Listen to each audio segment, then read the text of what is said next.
Hi, my name is Jason Kane, and I want to take you on a journey through the technological highlights of my life. As I reflected on the digital footprint assignment, I spent quite a bit of time trying to rationalize what period of time to examine.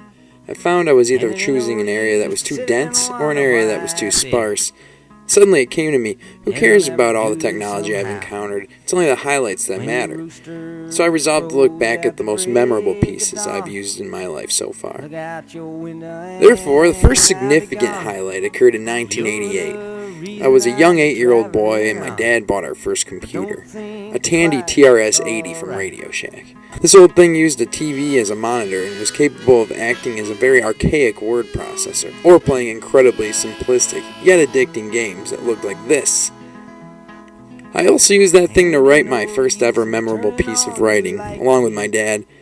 I sent a letter to Kellogg's Cereal Company commenting on how the Diving Tony toy worked that came in the Frosted Flakes cereal box.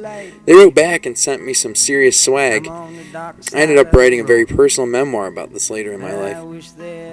Anyway, the Tandy also marks where I became a game enthusiast. My first major purchase in my life was the Nintendo Game Boy in 1989. I remember being so awestruck that something like this could exist. A portable game device. I could take it anywhere. Okay, the 80s were about games, but the 90s were about music. Ironically, the music in the 80s was better than the music in the 90s, and the games in the 90s were much better than the games in the 80s. Oh well. The next highlight in my digital footprint had to be CDs and portable CD players. My exploration into music was obsessive. The amount of CDs I accumulated was and still is staggering. Eventually, this interest qualified me to manage a record store in the year 2000.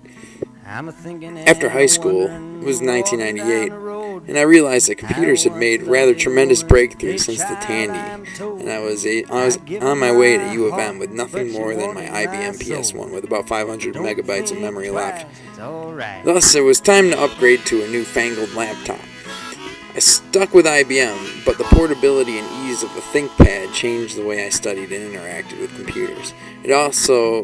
It's also important to note that Microsoft Word and spell check continued to be worthy of being considered highlights. I love you, Mr. Paperclip.